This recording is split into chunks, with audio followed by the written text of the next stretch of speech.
My name is Nick Brand. I'm the Director of Corporate Programs at the Chicago Council on Global Affairs, and thank you all for joining us this evening. I'd like to take this opportunity to welcome George Fridmан to the Chicago Council. I believe it's his first time here, so thank you so much for being with us.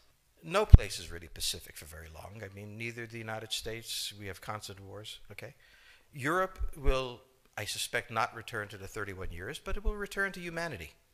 They will have their wars, they will have their peace, they will live their lives. It will not be 100 million dead, but the idea of the European exceptionalism, I think, is the one suffering the first death. There will be conflict. There was conflict in Yugoslavia, and there's certainly conflict now in Ukraine. As to the relationship to the United States, we no longer have a relationship with Europe. We have a relationship with Romania, we have a relationship with France. There is no Europe to have a relationship with. Yes, the gentleman in the fourth row over here. Excuse me. By the way, I'm a subscriber. Thank you. Is Islamic extremism really the major threat to the United States, and will it die on its own, or will it keep growing?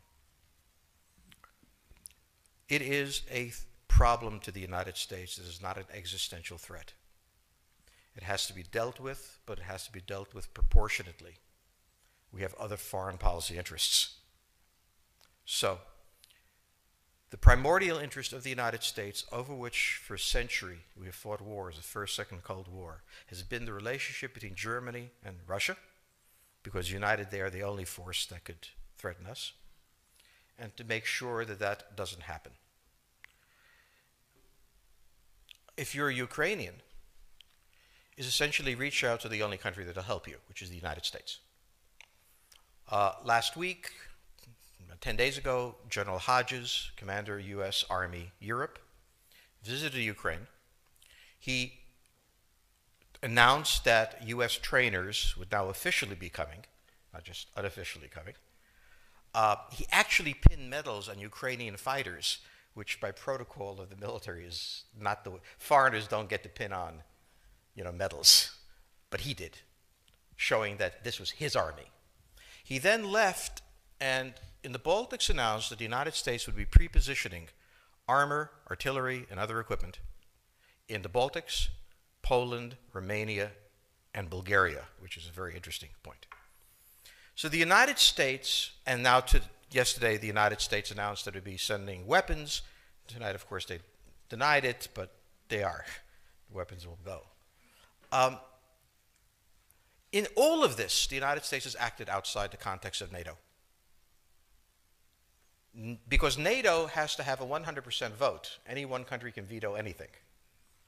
And the Turks will veto it just for giggles.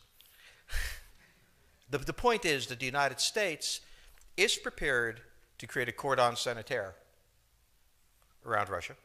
Russia knows it. Russia believes that the United States intends to break the Russian Federation. I think that, as Peter Lorre put it, we don't want to kill you, we just want to hurt you a little bit. Either way, we are back at the old game. And if you go ask a Pole or a Hungarian or a Romanian, they live in a totally different universe from a German. And they live in a totally different universe from a Spaniard. So there is no commonality in Europe. But if I were a Ukrainian, I would do exactly what they're doing. Try to draw the Americans in. All right, next question, please. The United States has a fundamental interest. It controls all the oceans of the world. No power has ever done that. Because of that, we get to invade people and they don't get to invade us. It's a very nice thing. Maintaining control of the sea and control of space is the foundation of our power. The best way to defeat an enemy fleet is to not let it be built. The way the British managed to make certain that no European power could build a fleet was to make sure the Europeans were at each other's throats. The policy that I would recommend is the one that Ronald Reagan adopted toward Iran and Iraq. He funded both sides so they would fight each other and not fight us. This was cynical. It was certainly not moral. It worked. And this is the point. The United States cannot occupy Eurasia. The moment the first boot sets the ground, the demographic differential is we are totally outnumbered. We can defeat an army. We cannot occupy Iraq.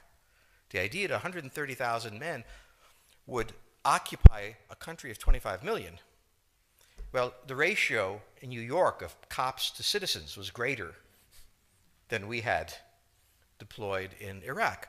So we don't have the ability to go across, but we do have the ability to, first, support various contending powers so they concentrate in themselves with political support, some economic support, military support, advisors, and in extremis, do what we did in Japan, in Vietnam, in Iraq, and in Afghanistan, spoiling attacks.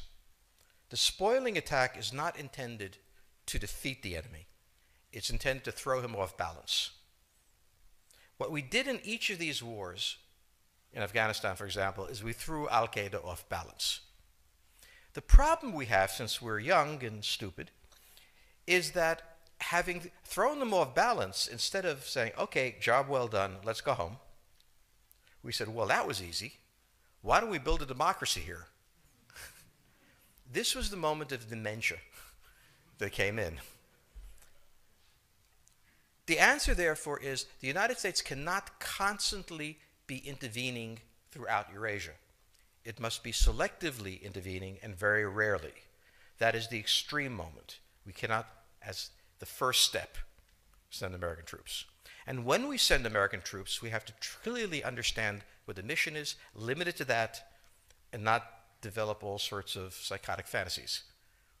So hopefully we've learned that this time. It takes a while for kids to learn lessons. But I think you're absolutely right. We cannot, as an empire, do that. Britain didn't occupy India. It took various Indian states and turned them against each other and provided some British officers for an Indian army. The Romans did not send vast armies out there. It placed kings like, various kings it created under the emperor, and those kings were responsible for maintaining the peace. Pontius Pilate was an example.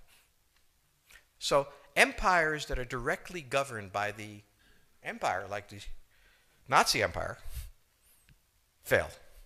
No one has that much power. You have to have a level of cleverness. However, our problem is not yet that. It is actually admitting that we have an empire. So we haven't even gotten to that point where we don't think we can kind of go home and it'll be over and done. And so we're not even ready for chapter 3 of the book. Next question, please. Yes, the gentleman right here in the fourth row.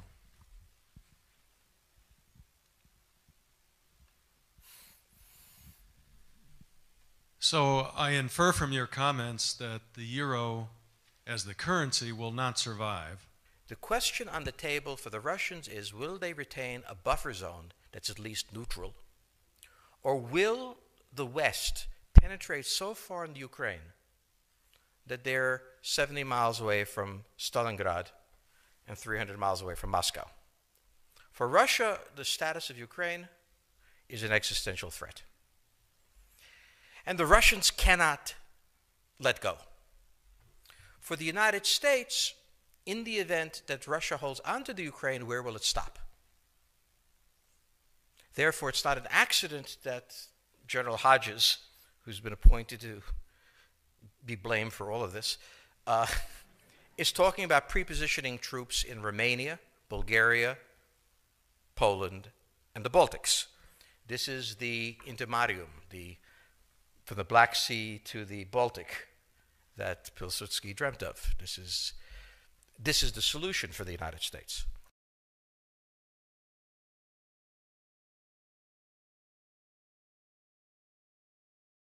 The issue to which we don't have the answer is, what will Germany do?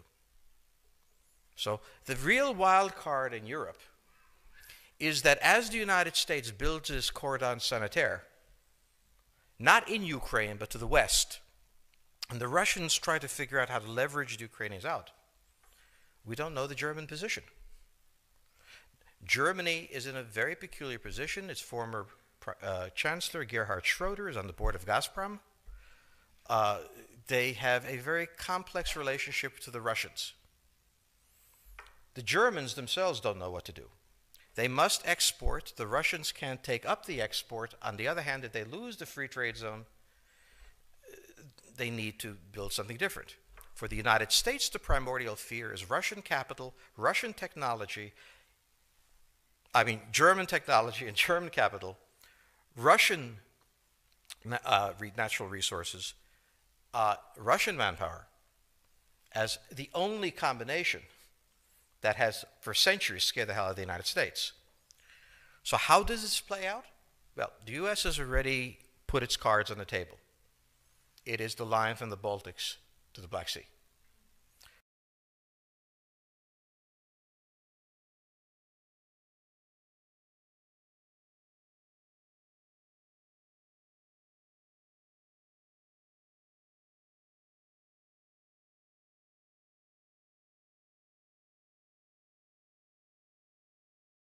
For the Russians, their cards have always been on the table. They must have at least a neutral Ukraine, not a pro-Western Ukraine. Belarus is another question.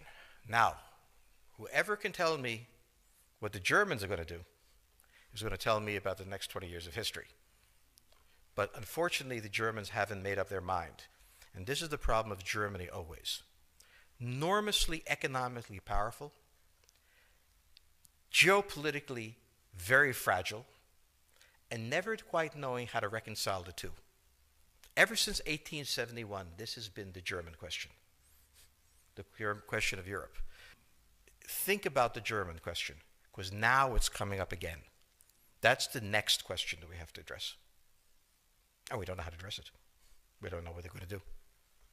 And unfortunately, that's all we have time for this evening.